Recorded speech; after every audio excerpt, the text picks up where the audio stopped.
So we've graduated boot camp, aka 2020,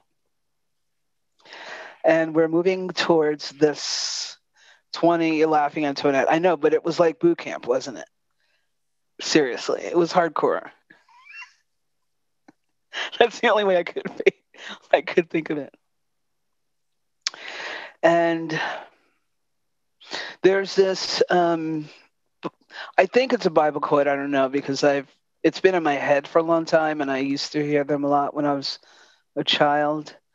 And it says something about not being able to find without what we can't find within. And this idea that we can't find outside of us what's not within us. And mostly I've understood that as the divine being, the creator. We are all of this earth, the stars, that we've been given free will to help us in navigating our lives. All of us coming in with different tools, privileges, and I look at that and I understand as well that in order for me to experience in the outside world what I feel is fair and right and deserving for all of us, like I have to do that work within. And a lot of what I've been looking at lately is, well, I was very distraught over Dr. Moore's testimonial from the hospital. And I think it came at a time when I was slowing down with my work. I sort of hit the ground running last year. Some of you may know, like as soon as we went to the break, to the lockdown, I dedicated 30 days of live meditation on Facebook every day, and that turned into 73 days, and then work, and then everything just took off, and then finally slowing down, and Dr. Moore wrecked me. It just reminded me of every time I've been abused in this body as a young girl, as a butch woman, as a trans guy, trans person. It just brought back all of those things. Losing my mom she was misdiagnosed. And so the last time I saw her, I was 11. And so that was quite some time ago. And I'm coming through that, working through that, so that I was able to be present with the, yay, we've got the Senate, with the broader understanding of it's still a plutocratic system, but yay, we've got something to work with. And then literally just sort of watching what was happening on the news, not at all surprised and somewhat disappointed because you almost want to be surprised. But as Timothy was sharing when we did our breakout, we all knew it was coming. And it's hard to see because we know that if this crowd was there, we wouldn't have made it out alive. So we know that. So in this work of trying to create the world outside that I want to see, that I want the government that I want, and I want the systems to be that I want, the work has to come here first, because what's happening is that whether we're compromising our values or just outrightly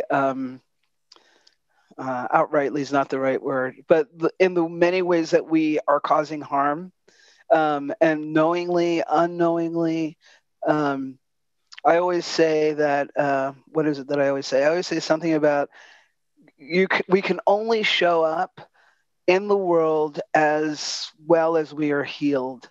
So the people who are showing up with a little bit more joy, with a little bit more compassion, with a little bit more kindness, are doing the healing work that they need to do so they can show up that way. And healing means a lot of things. So a lot of people, it could be they just run on the beach every day. Some of us in therapy, somatic work, whatever that takes. spirituality. And then there are those who are just traumatized. And so I reflect on, where does Trump live inside me?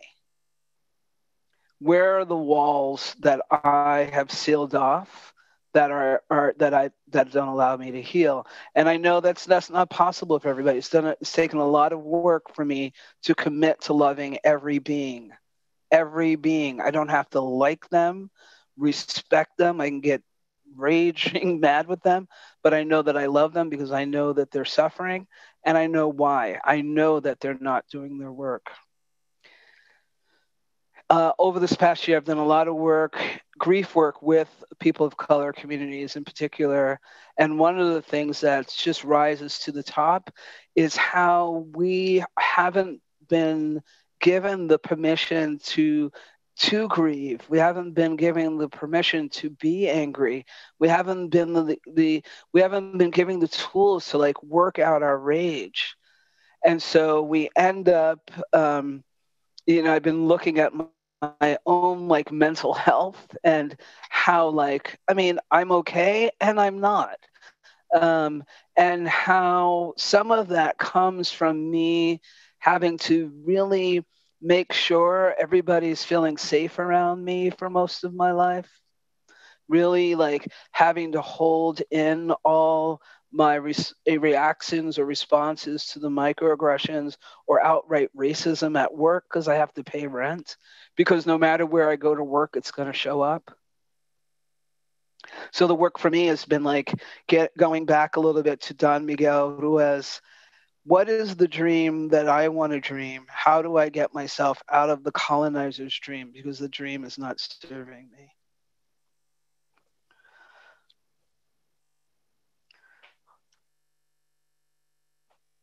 Rumi says, hold to the reins of love and don't be afraid. Hold to the real behind the false and don't be afraid. You must know that the beloved you seek is none other than you. Hold to this truth and don't be afraid. And it's reminding me of, you might have heard, now I can't remember her name, Marianne Williamson, talk about how it's not what's wrong with us that we fear, but it's the power and the beauty of who we are. Just sort of, that's not exactly her words, but that's what she meant to say.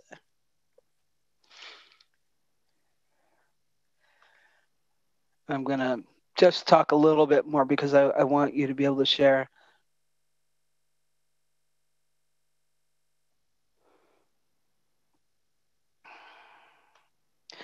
I wanted to read about, I want to talk just a little bit about faith, and I mean very little, so I'm just going to read a quote. And I think I keep going. I have this thing that for me, hope is in some ways like can be a lazy form of faith. It's not like I don't have hope, but hope leaves open more possibilities where I have faith in the end that love will win no matter what happens with over here. And over here is important. It's just not the rock solid, you are love, you deserve to be happy, I am love, I deserve to be happy, we all deserve to be free, like that faith that we will get there. Sharon Salzberg writes, I want to invite a new use of the word faith, one that is not associated with a dogmatic religious interpretation or divisiveness. I want to encourage delight in the word to help reclaim faith as fresh, vibrant, intelligent, and liberating. This is a faith that emphasizes love and respect for ourselves as a foundation. It is a faith that uncovers our connection to others rather than designating anyone as separate or apart. The faith I describe in her book, which I can't remember which book it is, the faith I describe in this book does not require a belief system. It is not necessarily connected to a deity or God, though it doesn't deny one. This faith is not a commodity we either have or we don't have. It is an inner quality that unfolds as we learn to trust our deepest experience. And in the beginning, I had you all look at each other, and we're looking at each other because we actually are here. And can we own how much we choose to be here? Some of us never consider taking ourselves out, but I'll tell you, I have several times in my life questioned, am I supposed to be here? I'm here. I choose to be here every morning. When I get up, I choose to save the teeth, to keep, certain parts of my body going. So when we honor that, I kind of feel like that's faith in practice. I feel like our people, whether they were in fields or in mines or, wherever they were, going and going and going, right? Wearing themselves to the bone, some way they knew that somewhere down the line, freedom exists. And they knew, many of them, that it wasn't going to be in their line. And they kept going and going and going. And this takes me back to also teaching that I have around gratefulness that says that if we can consider for a moment our ancestors and great ancestors and just the things that they did not have, all the things that they did not have, including running toilets and ways and these quick ways of communicating and connecting. And the tag on it also is like they managed to cross over mountains and seas and dirt roads without SUVs and maps, and they went through so much. And sometimes we forget that we're in the gates of the kingdom. That unfortunately we live in this system that is one of the wealthiest and richest systems in the world. So what do we do with that? Somehow we earned access into this life in a level that allowed us to communicate, that allowed us to practice spirituality the way that we wanted to, that allowed us things that our ancestors didn't have. Life has said to you already, you are love.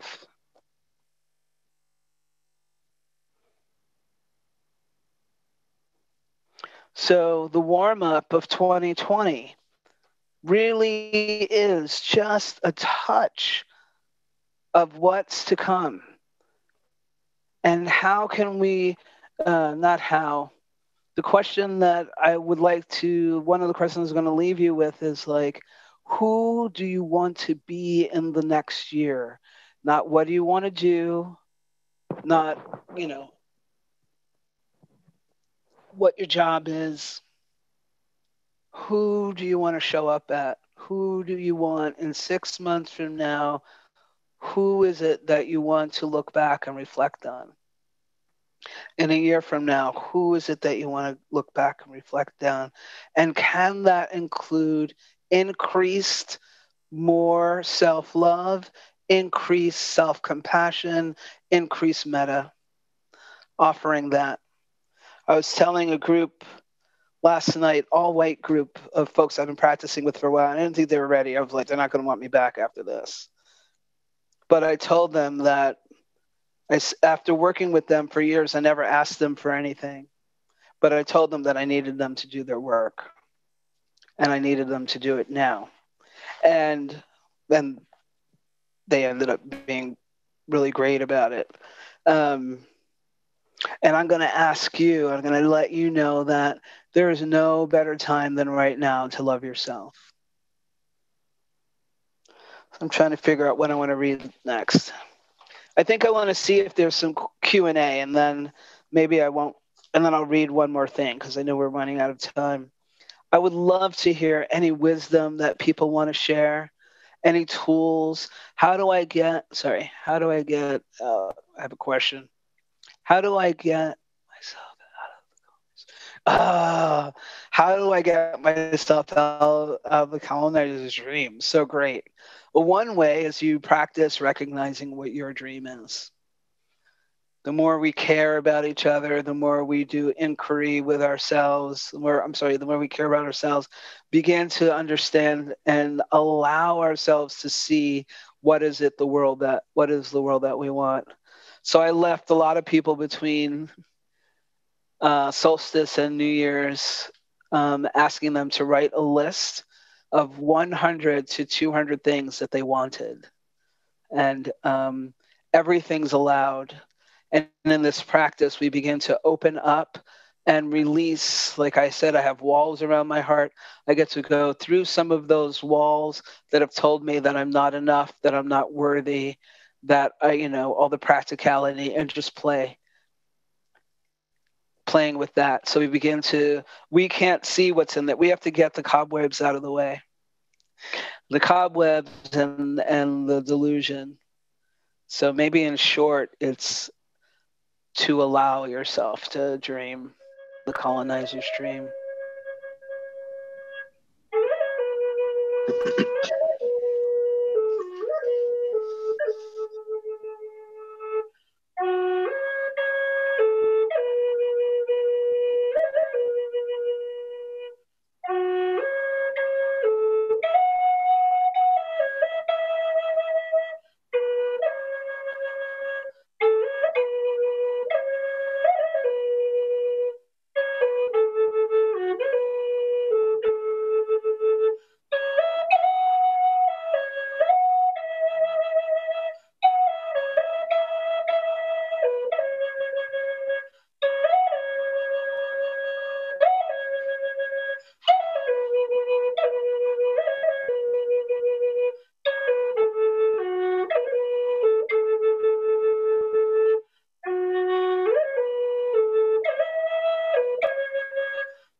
Do you have any advice on cultivating self-love? Let's see.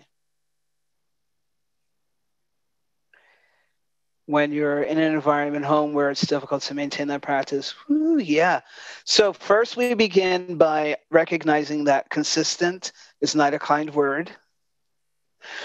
So we just begin there. So, and we just, one of the things that I do is I have Post-it notes around my house. And I can't remember what they all are now, but they're in strategic places, and they say like, I am enough, I am worthy, I am love. And so that it gets so wrapped up in my brain, in addition to taking time to listen to Dharma talks and read books that are positive. But if you have a notebook, when you open your computer, if the face screen just says I am love on there or something like that, like we actually have to do the work to make that happen. Radical self-love is definitely the way we liberate ourselves from the colonizer.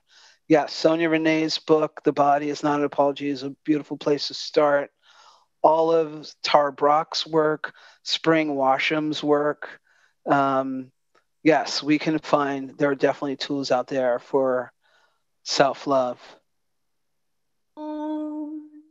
A morning star rises and sings to the universe who we are. For each child that's born, a morning star rises and sings to the universe who we are. We are our grandmother's prayers. We are our grandfather's dreamings. We are the breath of our ancestors. We are the spirit of love. For each child that's born, a morning star rises and sings to the universe who we are. We are our grandmother's prayers. We are our grandfather's dreamings. We are the breath of our ancestors. We are the spirit of love.